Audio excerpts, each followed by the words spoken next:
Legal fox में आपका स्वागत है और आज हम जानेंगे उधार देते वक्त किन बातों का ध्यान रखा जाए और इसके बारे में चर्चा करते हैं रोहित जी के साथ। रोहित जी बताइए इनके बारे में कुछ। देखिए, उधार लेना देना एक नॉर्मल सा प्रोसीजर होता है और उधार लेना देना एक चलन है आज के टाइम पे। और बिना उधार लिए दिए किसी का काम चलता भी नहीं है। इवन मैं कहूँ तो बिना उधार लेन देन के दुनिया जो है चल भी नहीं सकती है। बड़े बड़े बिजनेस भी गवर्नमेंट से उधार लेते हैं। कि जब आप किसी को उधार दें तो सबसे पहले हमें ये ध्यान रखना चाहिए कि जब आप किसी को उधार दे रहे हैं तो सबसे पहले कई लोगों को आदत होती है कि वो कैश लेन देन करते हैं। तो कैश को बिल्कुल लेन देन आप बंद कर दें। अगर आप उधार दे रहे हैं तो खासकर कैश देना आप बिल्कुल बंद कर दें। या तो आप चेक के थ्रू उधार दें या तो आप उसके अकाउंट में उधार दें या किसी भी डिजिटल मोड ऑफ पेमेंट की जो कि आप शो कर सके बाद में कि आपने कुछ ट्रांजैक्शन किया है।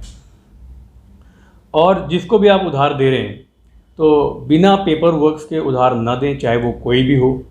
क्योंकि आप उधार दे रहे हैं तो सबसे पहले जिसको भी आप उधार दे रहे हैं उसके साथ एक एग्रीमेंट बना लें जिसमें आप ये मेंशन करें कि आप उसको कितना रुपया कब और किसके सामने कितना रुपया कब और कैसे आप उसको उधार दे रहे हैं। वो आपको कब कब कैसे कैसे पे करेगा, आपके पैसे के साथ कितना वो इंटरेस्ट आपको पे करेगा और साथ के साथ वो कितना क्या क्या चीज़ें वो एज अ सिक्योरिटी वो अगर कोई चेक आपको सबमिट कर रहा है तो क्या क्या दे रहा है, वो सारी चीज़ें। उधार देते टाइम आपको ध्यान रखना है कि जब आप एग्रीमेंट बनवा रहे हैं तो आपको अपने एग्रीमेंट के साथ साथ उससे जिसको आप उधार दे रहे हैं उससे कहें कि एक गारंटर भी लेकर आए, अपना एक गारंटर लेकर आए। वो अपना एक गारंटर लेकर आएगा। गारंटर का एक बॉन्ड बनाइए, आप जैसे कहते हैं श्योरिटी बॉन्ड या गारंटी बॉन्ड जो आप होता है उसको आप बनाइए। गारंटी देने वाले से उसमें लिखवाइए उससे गारंटी बॉन्ड के अंदर कि वो गारंटी लेता है कि जो आपसे उधार ले रहा है वो उसको पे करेगा। नहीं पे करेगा तो जो भी गारंटी जितने भी की भी वो गारंटी ले रहा है या फुल अमाउंट की गारंटी ले रहा है या उसका डबल पे करेगा, जैसे भी जो भी कंडीशन होगी। अगर वो नहीं पे करता है तो सारे लॉस वो पे करेगा। साथ के साथ उधार देने वाला अगर कोई व्यक्ति कोई उधार अगर आप दे रहे हैं उसको और या उधार लेने वाला अगर कोई कुछ उधार ले रहा है तो उससे आप कोई ऐसी चीज़ मांगें जिससे कि आप उसका बाद में अगर वो कुछ भी गड़बड़ होती है या उधार वो नहीं पे कर पाता है तो उसके थ्रू आपके लॉस जो है वो कवर हो जाएँ। उसके लिए आप क्या मांग सकते हैं, कोई भी चीज़ मांग सकते हैं। जितने का आप उधार दे रहे हैं उतनी वैल्यू की कोई भी चीज़ आप उससे ले सकते हैं, गिरवी जिसे कहते हैं। इंडेमनिटी कॉन्ट्रैक्ट जरूर बनाएं। कोई भी अगर आप चीज़ लेते हैं तो उसके फेवर में आप इंडेमनिटी बॉन्ड जो होता है, इंडेमनिटी कॉन्ट्रैक्ट होता है, उसको ज़रूर बनवाएं। अगर आप फॉर एग्जांपल आप एक चेक ले रहे हैं तो इंडेमनिटी में भी मेंशन ज़रूर करें कि आपने चेक लिया हुआ है और चेक के थ्रू जो है अगर वो इंडेमनिटी बॉन्ड वो बना के देगा जो बोरोवर होता है वो उसमें मेंशन करेगा कि अगर मैं उधार नहीं पे कर पाता हूँ तो इनके पास पूरे राइट हैं, जो भी कॉन्सिक्वेंसेस होंगे उसका मैं जिम्मेदार होऊंगा और जो भी मैंने चीज़ें दे रखी हैं उसके थ्रू ही पेमेंट कर सकते हैं। साथ के साथ ये सारी चीज़ें आप एग्रीमेंट में भी मेंशन करवाएं। तो एक agreement, indemnity bond, guarantor, guarantee bond और सबके एफिडेविट्स, ये सारी की सारी चीज़ें जो हैं आप अपने किसी को उधार देते टाइम ये सब ज़रूर रखें। अक्सर जो लोग आते हैं कभी जो उधार दे रहा है वही फर्स्ट पार्टी बन जाता है और कभी जो ले रहा है वही फर्स्ट पार्टी बन जाता है। तो हमारे व्यूअर्स को थोड़ा क्लियर कीजिए फर्स्ट पार्टी एग्जैक्ट लोन देते वक्त होता कौन है।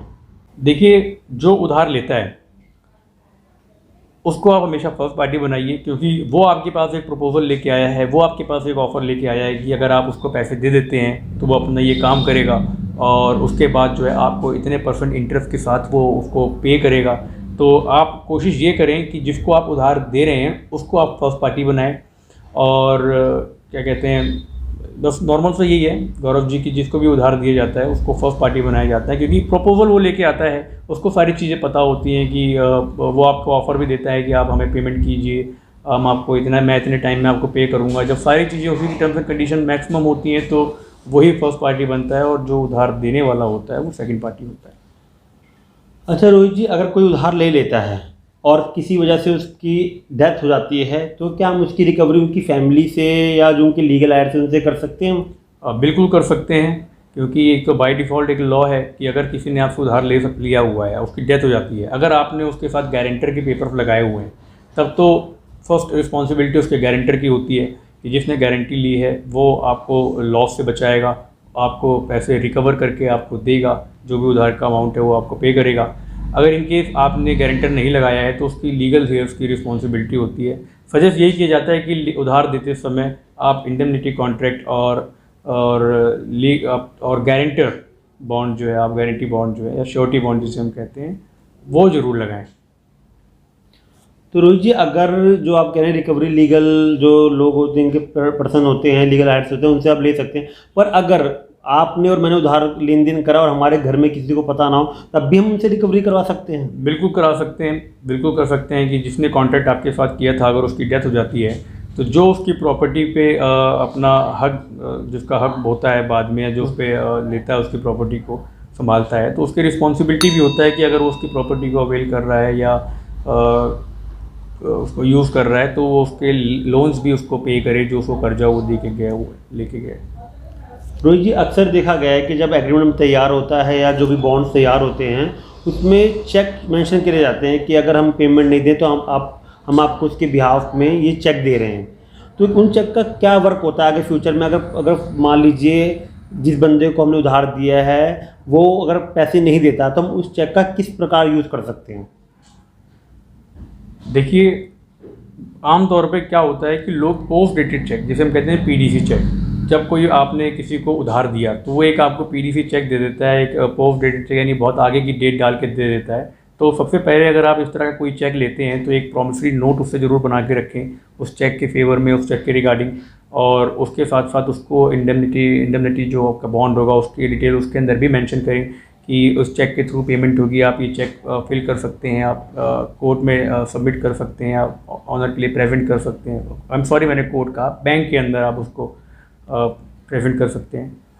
तो उस चेक में ऐसा होता है कि आप चेक की डिटेल्स, जो भी क्रेडेंशियल उसके होंगे अपने एग्रीमेंट में, कि किस डेट को आपने उसको उधार दिया और बोरोवर ने किस डेट का चेक उसको विड्रॉ करके आपको दिया है, उसमें कितना अमाउंट मेंशन किया हुआ है और उसको किस कंडीशन में आपको पे करना है, कैसे कैसे उसको आपको बैंक में आप प्रेजेंटेशन के लिए डालेंगे, वो सारी चीज़ें पहले ही मेंशन करवा लें। और फिर आपके पास अगर इंडेमनिटी कॉन्ट्रैक्ट होता है तो आप आसानी से उसको कर सकते हैं, उसमें कोई प्रॉब्लम नहीं होगी।